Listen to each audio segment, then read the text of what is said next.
Hello everyone and welcome to my channel, and today I will be reading A Muichiro Listener by me, so let's get into it.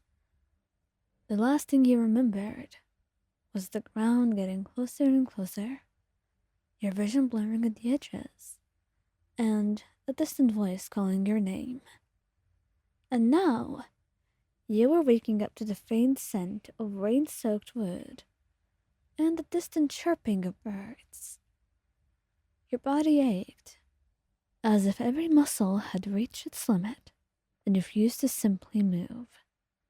A gentle breeze filtered through the open window, but the real warmth came from the hand resting lightly over yours. Muichiro, finally awake.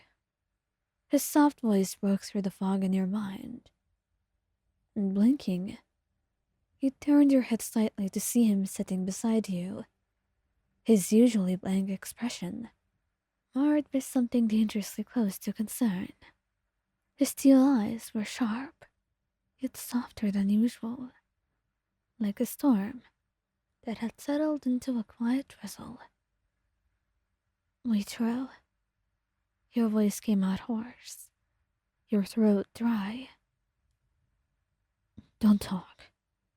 Drink first, he said, reaching for a cup of water and pressing it gently against your lips. You obeyed, the cool liquid easing the parched feeling in your throat. And as you finished, he set the cup aside and studied you carefully, his gaze unreadable. How long was I out? You asked, your voice still weak, and it took him a while to respond. A day. You collapsed, right in the middle of training. His tone was flat. He didn't sound angry or mad. He didn't sound much like anything. But you could tell that behind it, he wasn't pleased. He may not be very expressive, but by now, you know what's going on in his head. You couldn't help but wince, suddenly remembering how exhausted you'd been. The late nights, the relentless training sessions, and the skipped meals. It had all eventually caught up to you. And wait to your side, reaching out to brush a strand of hair from your face. Why? You knew what he meant, but you hesitated. I wanted to keep up. Everyone's getting stronger, and now we need that more than ever. I can't afford to fall behind. Not now, of all times. You admit it quietly, and Muichiro's brows knitted together, his fingers lingering against your cheek. And what good is being strong if it destroys you? Have you asked yourself that? You opened your mouth to argue, but the way he was looking at you, calm yet undeniably serious, made you stop. I'm not fragile, Muichiro. You muttered. No, he agreed. But you're still human. His hand slid from your cheek to your wrist, his thumb brushing against your pulse point, as if reassuring himself that you were still there, still breathing. You push yourself too hard. It's reckless. You know it is. He said, looking into your eyes, hoping to get through to you. I can handle it.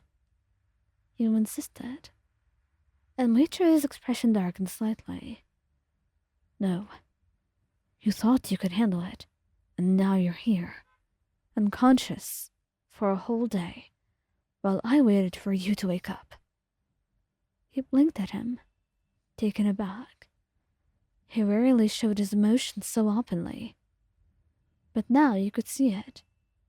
The frustration, the worry, the fear he wasn't voicing all along. It was slowly coming out.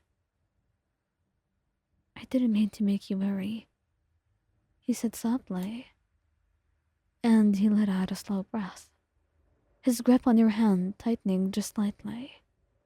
"I know." Silence settled between you. It wasn't uncomfortable, but it was heavy with unspoken words. Finally, he broke it. "You're staying in bed today." Your eyes widened. "What? No, Muichiro gave you a look. "You are staying in bed today. You're not lifting a single finger. I'll bring you food, water, anything you need. But you're not training." You frowned. "That's not really necessary." "It is," he countered smoothly.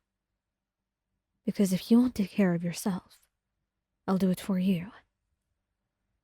And he said it with so much determination that his words left you speechless. Muichiro rarely expressed himself so clearly, but when he did, you knew there was no arguing with him. And deep down, you knew he was right. You saw it, sinking back against the pillows. "Fine." He nodded, satisfied. "Good." As he stood up, you reached out, grabbing his sleeve before he could move too far. "Wait." He glanced back at you, silent but attentive. "Thank you." You murmured, and something in his expression softened, and he leaned down, pressing a feather-light kiss to your forehead. "Just promise me you'll rest," he whispered. "That's all I need from you right now. Can you do that?" And he said it in a pleading way, looking into your eyes in a way that you could never deny. You couldn't deny him anything when he asked so sweetly, when he loved you so much. And so you squeezed his hand and nodded. "I promise you." And for once, you let yourself listen. Because after all, it hurts you and pains you when you see him worried like this. And if you can't do it for yourself this time, then for now, you'll do it for him. Until one day, you can convince yourself that you can rest. For your sake and no one else's.